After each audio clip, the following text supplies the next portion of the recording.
వర్షాకాలం స్టార్ట్ అయింది కదండి మనకి. ఇప్పుడు అర్జెంటుగా మనము కూరగాయల విత్తనాలన్నీ కూడా మనము ఏమేమైతే వేసుకోవాలో అవన్నీ వేసుకోవాలి ఫ్రెండ్స్. అందుకోసం గాను ఒక ట్రాక్టరు మట్టిని, ఎర్రమట్టిని, గార్డెన్ సాయిల్ నండి, బాగా మంచి క్వాలిటీది, అదేవిధంగా పేడ ఎరువును కూడా ఒక ట్రాక్టర్ తోలిచ్చాను. పురుగు మందులు, కెమికల్స్ ఏవి కూడా మనకు హానికరమైనటువంటివి ఉపయోగించకుండా స్వచ్ఛంగా మనము ఆవు పేడను ఉపయోగించి మనము కూరగాయలు కానీ పండించుకుంటే అండి మన ఆరోగ్యానికి మంచిది. కిచెన్ గార్డెన్లో ఇప్పుడున్నటువంటి పద్ధతుల్లో మెయిన్ మనం ఉపయోగించవలసింది ఆవు పేడను. ఇది దాదాపు 1 సంవత్సరం ముందు పేడ అయి ఉండాలండి. బాగా ఎండి పూర్తిగా మగ్గిపోయి ఉండాలి. అప్పుడే మనకు చెట్లకి ఎటువంటి హాని లేకుండా మొక్కలు బాగా పెరుగుతాయి. బెండగింజలండి. ఫస్ట్ బెండగింజలు ఒక 2-3 కుండీల్లో పెట్టాను. 2 లీటర్స్ వాటర్ బాటిల్లో కూడా పెట్టాను. ఇవి వచ్చేసి సాలియా ఫ్లవర్ ప్లాంట్స్ అండి. ఇవి గార్డెన్లో వాడేటువంటివి. వీటిని ఎందుకు వేసాను అనుకుంటున్నారా? మనకు పాలినేషన్ కొరకు ఫ్లవర్స్ ఉండాలండి. నెక్స్ట్ బీర విత్తనాలండి. బీర చెట్ల కొరకు, తీగల కొరకు ఒక కుండీలో బీర విత్తనాలు కూడా వేశాను. అదే కుండీలో అక్కడక్కడ బెండ చెట్లు కూడా మళ్ళీ ఒక 5-6 బెండ విత్తనాలు కూడా పెట్టానండి.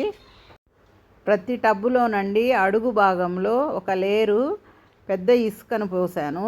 దాని మీద ఎరువు మట్టి, పేడ కలిపి నేను మొక్కల్ని నాటాను. ఈ విధంగా ప్రతి ఒక్కరు కూడా చేసుకోండి. అడుగున ఇసుక పోయటం వలన వాటర్ ఎక్కువ నిలబడకుండా ఫిల్టర్ అయ్యి వెళ్తుంది. అడుగున హోల్స్ వేస్తున్నాను కాబట్టి. వంగనారండి. ఒక 3-4 మొక్కలు ఉన్నాయి. వంకాయ నారు ఇంతకుముందు వేసినవి, వాటిని తీసి ఒక కుండీలో పెడుతున్నాను. ఈ విధంగా మనము లేయర్స్ మెథడ్లో మనము మొక్కల్ని పెట్టుకుంటే అండి మనకు అధిక ఆదాయం ఉంటుంది. స్థలం కూడా వ్యర్థం కాదు. సీజనల్గా కాపుకు కూడా బాగా పుష్టిగా వస్తాయి. ఎందుకంటే గ్రూప్గా ఉన్నప్పుడు ఒక చెట్టు నుంచి వెలువడే హార్మోన్స్, ఎంజైమ్స్ మరో మొక్క కూడా తీసుకొని 2 సపోర్టివ్గా పెరుగుతాయి.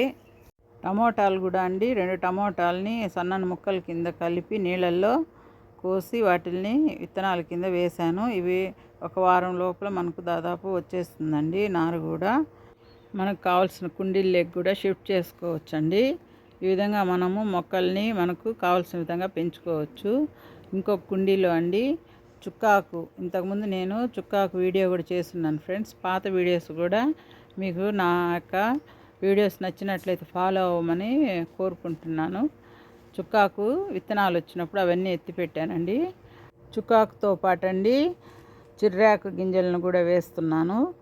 ఎందుకంటే డబల్ లేయర్, 3 లేయర్ మెథడ్లోనే నేను ఎక్కువగా మొక్కలను పెడతానండి. ప్లీజ్ సబ్స్క్రైబ్ అండి.